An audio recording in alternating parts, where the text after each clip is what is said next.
Ya, yang pertama saya sebenarnya lebih cenderung menggunakan istilah ekstremisme daripada radikalisme ya. Hmm. Karena istilah ini memang juga menjadi perdebatan yang tidak pernah selesai. Sehingga izinkan saya, Mas Bayu, Pak Komar, Pak Wawan, saya memakai istilah ekstremisme. Karena ini juga yang dipakai pada level internasional juga ini sekarang yang dipakai. Nah, ekstremisme itu tidak terjadi di ruang kosong. Ya. Sebagian orang menjadi ekstrim itu sebagai respon atas keadaan yang terjadi di sekitarnya, juga sebagian karena ada perasaan-perasaan yang bersifat personal dan spiritual yang menjadi sebab kenapa orang menjadi ekstrim itu. Ya. Karena tidak ada pada ruang kosong, saya kira juga ada riset, lagi-lagi menyebut PPIM ini, mohon maaf ini UIN juga, bukan karena saya orang UIN ya. Ya. Itu kan memang menyebut bahwa sebagian cenderung menjadi ekstrim itu karena kritik dan kecewa terhadap kinerja pemerintah.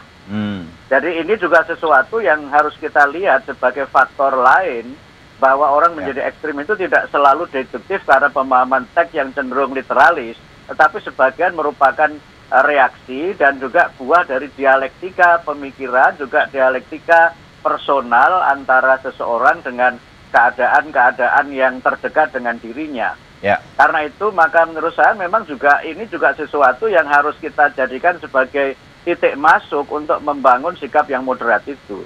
Karena kalau misalnya mereka menjadi ekstrim itu karena mempersepsikan pemerintah ini tidak bekerja dengan baik, ada banyak persoalan di mana mohon maaf misalnya kelompok tertentu yang seperti kebal hukum, sementara ada kalangan tertentu di kalangan muslim ini yang seperti selalu terjerat masalah hukum. Nah ini kan perlu menjadi bagian dari cara kita untuk mencoba membangun dan membawa sebagian kalangan yang cenderung ekstrim ini ke tengah kepada jalur yang Pak Wawan tadi menggunakan ungkapan yang menarik itu, moderat dan modern.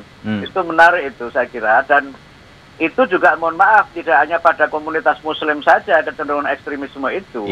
Sebagian ekstremisme juga terjadi di kalangan agama lain, bahkan kelompok yang tidak punya istilahnya celupan agama yang kuat, tetapi karena mereka melihat negara tidak berjalan sebagaimana mestinya, keadaan tidak semakin adil, tidak semakin makmur, maka inspirasi-inspirasi untuk memunculkan ide-ide politik yang sebenarnya juga ide politik yang sebagiannya adalah utopis itu menjadi mendapatkan tempat di masyarakat.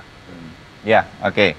Nah, masukan-masukan seperti ini Pak Kamarudin Amin kan juga mesti didengarkan dan kemudian nanti akan menjadi bahan bagi Kementerian Agama untuk kemudian merealisasi program-program apa yang kemudian hadir begitu. Ini yang kita lihat sajalah sebagai orang awam, saya mewakilinya mungkin. Kan tidak hanya masjid nih Pak Kamarudin yang kemudian harus diawasi begitu. Sekarang zamannya sosial media, ada radio yang bisa diakses secara streaming. Kemudian juga channel-channel YouTube,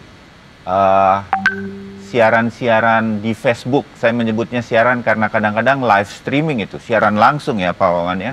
Dari penceramah-penceramah begitu mudah orang bisa mengakses.